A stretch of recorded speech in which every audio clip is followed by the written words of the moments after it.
Hello, my dear students. Welcome to my channel Scholarly Minds and I hope that you all are doing great. ये video उन सभी के लिए बहुत ही ज़्यादा इम्पॉर्टेंट है जिन्होंने अभी तक MEG 07 के लिए रेफरेंस टू द कॉन्टेक्स्ट के लिए कुछ भी प्रिपेयर नहीं किया है। इस वीडियो के अंदर मैं कुछ आपके प्रीवियस ईयर के RTC क्वेश्चंस को कवर करूंगी और आपको बताऊंगी कि उन सभी के मीनिंग्स क्या हैं एंड आपको क्या उसके आंसर में लिखना है। सो गाइज, अगर आपने अभी तक MEG 07 के लिए नोट्स को कहीं से भी परचेज नहीं किया है या फिर मैं बोलूं कि अगर आपने MEG 07 का गेस्ट पेपर अभी तक परचेज नहीं किया है तो आप डिस्क्रिप्शन में दिए हुए इस नंबर पे मेरी टीम को व्हाट्सएप करके अपना MEG 07 का गेस्ट पेपर परचेज कर सकते हो और अपने एग्जाम की प्रिपरेशन स्टार्ट कर सकते हो।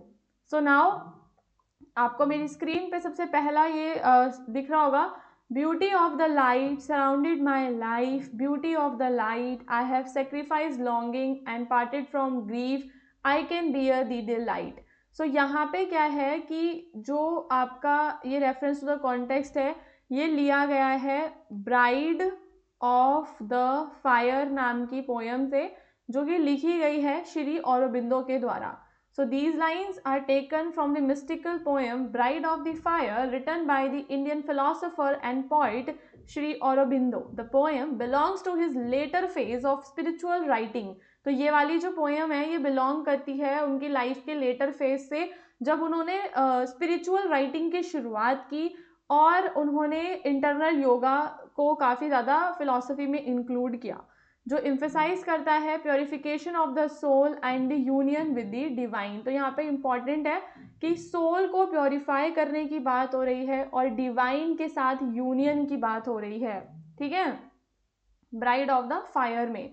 सो in bride of the fire the poet present the soul as a seeker. तो यहाँ पे जो सोल है गाइज वो सीकर है जो लॉन्गिंग कर रही है फॉर द स्पिरिचुअल ट्रांसफॉर्मेशन। तो यहाँ पे जो सोल है वो अपना स्पिरिचुअल ट्रांसफॉर्मेशन करना चाहती है। फायर का मतलब है अग्नि जो कि एक वैदिक सिंबल है of the divine power and purification, while the light represent spiritual illumination and divine consciousness. तो लाइट यहाँ पे आपके स्पिरिचुअल इल्यूमिनेशन को मतलब सिंबलाइज कर रहा है और डिवाइन कॉन्शियसनेस को कर रहा है। और फायर यहाँ पे आपकी क्या होती है, अग्नि होती है। The speaker addresses this divine light with deep devotion and surrender. In the given lines, the poet prays that. अब यहाँ पे इन लाइन्स में जो हमें दी गई हैं यहाँ पे वो क्या प्रे कर रहे हैं poet, that the beauty of the divine light में सराउंड हिज एंटायर लाइफ, की जो डिवाइन लाइट की ब्यूटी है वो उनकी पूरी लाइफ को सराउंड करे। This suggest his desire to live completely under spiritual guidance। तो यहाँ पे उनकी ओवरऑल डिजायर क्या है कि वो completely spiritual guidance के अंडर रहना चाहते हैं। So when he says that he has sacrificed longing and parted from grief, he means that he has renounced worldly desires, emotional suffering and attachment to mortal life. Though his renunciation the soul become purified। तो इधर जो ये parted from grief वाली line है ना आपकी, I have sacrificed longing and parted from grief, in lines का मतलब क्या है कि उन्होंने वर्ल्डली डिजायर से वो अलग हो चुके हैं, इमोशनल सफरिंग से वो अलग हो चुके हैं। नाउ उनकी जो सोल है वो प्योरीफाई हो चुकी है। तो because of his spiritual preparation the poet declares that he can now bear the divine delight, कि अब वो रेडी है डिवाइन डिलाइट को लेने के लिए। Normally divine ecstasy is too powerful for the ordinary human being. तो अगर आपको डिवाइन एनर्जी चाहिए तो डिवाइन एनर्जी वैसे तो बहुत ज़्यादा पावरफुल होती है, एक ऑर्डिनरी ह्यूमन बीइंग उसको नहीं ले सकता। बट अगर आप अपनी सोल को प्योरीफाई कर लो and you know what is self sacrifice, the soul became capable of receiving this intense joy. तो वहाँ पे जो आपकी सोल है वो इस इंटेंस जॉय को लेने के लिए रेडी हो जाती है। Thus, these lines express a movement of spiritual readiness where the soul free from earthly desire। अब यहाँ पे जो आत्मा है वो earthly desire से फ्री हो जाएगी और प्रिपेयर हो जाएगी डिवाइन लाइट के साथ यूनियन के लिए। The extract highlights Shri Aurobindo's believe that spiritual fulfilment comes through self discipline, purification and surrender to higher consciousness। फिर एक है I am sinner, I am saint। Saint, I am the beloved and the betrayed. I have no joys that are not yours, no aches which are not yours. I too call myself I. So these lines are from the well-known poem An Introduction by Kamala Das, and it is one of the most powerful Indian poem written by the poet Kamala Das. ठीक है, the poem was first published in her collection. तो यहाँ पे पहली बार ये publish होती है उनकी कलेक्शन समर इन कैलकाटा में. And it is a confessional and autobiographical poem in which the poet speaks openly about her identity, emotions and restrictions. तो यहाँ पे जो पोइट है अपनी आइडेंटिटी के बारे में, अपने इमोशंस के बारे में बात कर रही हैं. And introduction, Kamala Das strongly reject the narrow roles. तो यहाँ पे पेट्रियार्की के खिलाफ वो बोलती हैं. तो in the given line she accept all the contradictions of her life and personality. When she says I am sinner, I am saint, she shows that a woman can possess both virtue. ठीक है, मतलब कि वो Sinner भी हो सकती है, Saint भी हो सकती है, एक वुमेन में दोनों चीज़ें हो सकती हैं. सोसाइटी ऑफन जजेस women harshly but the poet refuses to be ashamed of her complexity. तो यहाँ पे जो समाज है वो महिलाओं को जज करता है. The line I am the beloved and the betrayed reflects her personal experiences of love, intimacy and emotional hurt. It suggests that love can bring both fulfillment and pain. तो यहाँ पे ये क्या सजेस्ट करता है कि जो लव है वो आपको फुलफिलमेंट भी दे सकता है और आपको पेन भी दे सकता है. So when she says I have no joys that are not yours, no aches which are not yours, she connect her personal suffering and happiness with the shared experience of women everywhere. यहाँ पे वो all over the world की women की representative बन जाती हैं. Universal womanhood को she is promoting. The concluding line I too call myself I is a powerful assertion of identity. Here the poet claims her right to define herself in her own words. It is a bold declaration of independence, selfhood and female autonomy. Thus These lines highlight Kamala Das feminist vision. तो यहाँ पे आपको कमला दास का feminist vision देखने के लिए मिलता है. Her acceptance of her true self and her protest against social norms that deny women their individuality and freedom of expression.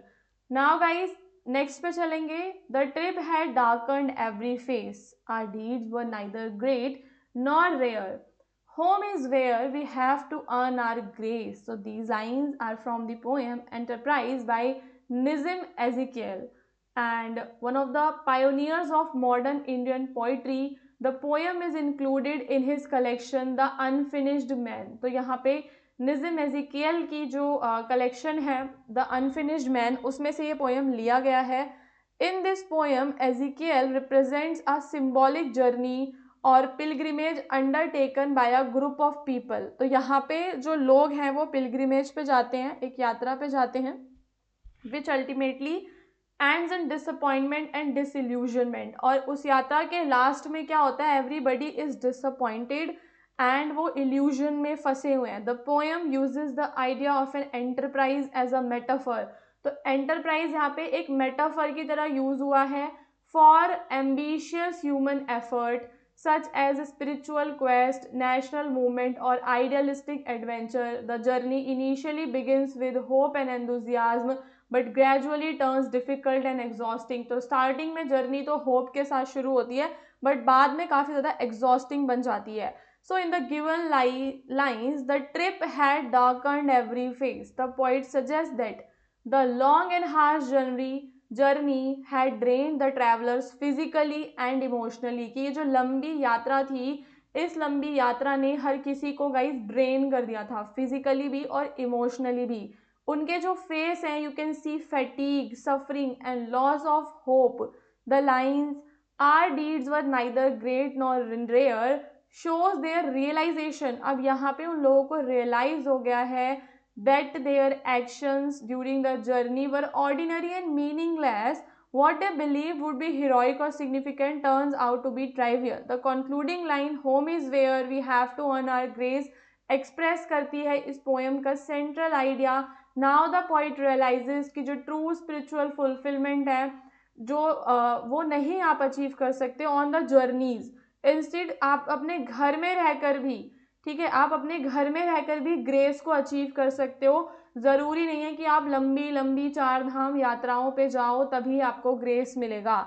Thus these lines reflects the poem's theme of disillusionment of the grand ideals and emphasize Ezekiel's belief in realism, self-knowledge and the inner growth rather than external adventure. Okay, so let's move to the next. I can smell violence in the air like the lash of coming rain, mass hattered drifting grey across the moon. तो यहाँ पे ये आपकी दी गई है rumination से. These lines are taken from the poem Ruminations by K.K.N. Daruvala, a major Indian English poet, for his powerful portrayal of violence, social unrest and moral decay. तो इन lines के अंदर उन्होंने किस किस चीज़ के बारे में बात की है दोस्तों? वॉयलेंस की बात की है, समाज में जो अनरेस्ट है, ठीक है, सोशल अनरेस्ट के बारे में बात की है, और मॉरल डिके के बारे में, इन सारी चीज़ों के. So the poem is included in his collection under Orion. In this poem he reflect on growing atmosphere of hatred. तो यहाँ पे समाज में जो हेट बढ़ रहा है, ठीक है, हेट और जो वॉयलेंस है सोसाइटी में, कब? पोस्ट इंडिपेंडेंस इंडिया में, ठीक है, आज़ादी के बाद जो भी समाज में हेट और वॉयलेंस है ये उससे रिलेटेड है. इन the given lines the poet expresses his deep sense of fear and anxiety about the world around him. तो उनके आसपास की जो दुनिया है उसको लेकर उन्हें कितनी ज़्यादा एंजाइटी है वो उन्होंने यहाँ पे एक्सप्रेस किया है इन पोएम में, जब वो कहते हैं I can smell violence in the air. He suggest that violence has become so wide spread कि पूरी दुनिया में वायलेंस फैल गया, मतलब ऑल ओवर द इंडिया में आज़ादी के बाद, आज़ादी के टाइम पे, तो अनअवॉइडेबल है और फिजिकल वायलेंस है. The comparison like the lash of coming rain create the image of N approaching storm. ऐसा लगता है कि कोई बड़ा सा तूफान आने वाला है suddenly. The phrase mass hatred drifting grey across the moon is highly symbolic. तो ये जो लाइन्स हैं ये काफ़ी ज़्यादा सिम्बॉलिक हैं. इट सजेस्ट कम्युनल हेटर्ड, कि उस समय इंडिया में जो ये कम्युनिटी वाला हेट था ना, हिंदू मुस्लिम वाला, उसके बारे में उन्होंने लिखा है. द कलर ग्रे जो वो है रिफ्लेक्ट कर रहा है मॉरल कन्फ्यूजन्स को, अनसर्टेनिटी को, and the loss of clarity between right and wrong. So through these images he presents violence as something that hovers constantly over the society. तो यहाँ पे वो वायलेंस को डिस्क्राइब कर रहे हैं, violence as something that hovers constantly over society, threatening to explode at any moment. The line reflect his concern about communal tensions, collective hatred and the brutal reality of human behavior. So वो यहाँ पे collective जो hate है, communal tension जो है, human behavior की reality, इन सब के बारे में बात करते हैं. Thus the extract highlights his central theme, the pervasive presence of violence in the modern society and his ability to use striking natural imagery. तो कैसे उन्होंने एक नेचुरल जो इमेजरी का यूज़ करते हुए मॉडर्न सोसाइटी के अंदर जो वायलेंस है प्रेजेंट उसको दिखाया है. सोशल एंड मॉरल क्राइसिस के बारे में भी उन्होंने बात की है. Okay, now let's move to the next one. The golden light came down into my brain and the grey rooms of mind sun-touched became a bright reply to wisdom's occult plane, a calm illumination and a flame. So these are from the Golden Light by Sri Aurobindo and it is written in 1930 as a part of his exploration of internal yoga. So when he was exploring internal yoga, जब उन्होंने ये lines लिखी थी, the poem is a metaphysical sonnet. क्या है guys ये? Metaphysical sonnet है that जो डिस्क्राइब करता है descent of divine consciousness into the human being, transforming mind, body and soul. अब यहाँ पे जो स्टेंजा हमें दिया हुआ है, यहाँ पे पॉइंट डिस्क्राइब करता है how divine light enters his brain, कि कैसे जो डिवाइन लाइट है वो उनके ब्रेन में आती है. And that is the first stage of spiritual awakening where the mind जो पहले लिमिटेड था, ऑर्डिनरी था, नाउ माइंड एक हायर कॉन्शियसनेस पे पहुंच चुका है. The grey rooms of mind symbolize human ignorance and dullness which are now illuminated. Sun touch signify clarity, inspiration. इस तरीके से आपको वर्ड बाय वर्ड आपको बताना है. The line a bright reply to wisdom occult plane show करती है that the mind has become receptive instrument, कि अब जो दिमाग है वो स्पिरिचुअल नॉलेज को लेने के लिए रिस्पॉन्ड करने लग गया है। एंड अ काम इल्यूमिनेशन एंड अ फ्लेम यहाँ पे गाइज रिफ्लेक्ट करता है dual result of transformation, steady peaceful understanding and the intense spiritual aspiration. Thus, these lines highlight Aurobindo's central theme, the descent of divine consciousness into human nature, bringing enlightenment, clarity, and a spiritual awakening that is both calm and dynamic. The poem is autobiographical, reflecting the poet's own experience. Okay? So I hope कि आपको ये समझ में आ रहे होंगे। यहाँ पे जो भी मैंने स्टैंजाज लिए हैं दोस्तों, वो प्रीवियस ईयर के जो आपके क्वेश्चंस थे ना 2-3 ईयर्स के, वहाँ से ही ले लिया है। उसमें भी मैंने देखा है कि कौन से रिपीट हो रहे थे, वही वाले लिए हैं बस मैंने। अब हमारा ये लास्ट स्टैंजा है इस वीडियो का। इसके बाद और भी कोई नया वीडियो अभी दिसंबर सेशन के लिए तो नहीं आएगा। अभी ये टोटल मेरे 3 वीडियोस हो चुके हैं, बट मैं यहाँ पे आप सभी को बताना चाहती हूँ कि आप मेरी प्लेलिस्ट को ज़रूर देखना अगर आपके पास टाइम हो तो उसमें जो बाकी के वीडियोस है ना वो आप देख लेना। So this one is also from an introduction. I am Indian, very brown, born in Malabar. I speak 3 languages, write in 2, dream in 1. So ये इंट्रोडक्शन से ही लिया गया है। The poem is autobiographical confessional where Das asserts her individual identity, और वो समाज के सोशल और लिंग्विस्टिक रिस्ट्रिक्शंस के ऊपर जो है पेट्रियार्कल सोसाइटी को चैलेंज कर रही हैं।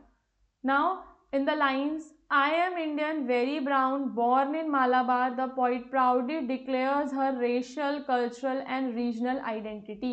तो अपनी आइडेंटिटी को वो बता रही हैं, अपना रीजन, अपना कल्चर, ठीक है, अपनी रेस, हर चीज़ को बता रही हैं। So by emphasising that she is very brown, she embraces her Indian roots. तो यहाँ पे वो अपने आप को ब्राउन बोल के अपनी इंडियन रूट्स को एम्ब्रेस कर रही हैं एंड रेजिस्ट कर रहे हैं कॉलोनियल और सोसाइटल स्टैंडर्ड्स को। Now the line, I speak 3 languages, write in 2, dream in 1, highlights her linguistic versatility, कि मतलब वो कितनी versatile हैं। She knows Malayalam, Hindi and English, तो writes in English and Malayalam and dreams in her mother tongue Malayalam. This shows that while she navigates multiple languages, her innermost self remains rooted in her cultural heritage. These lines act as linguistic manifesto, asserting that the poet's right to define herself, her language, her identity, the poem as a whole is a strong feminist statement also.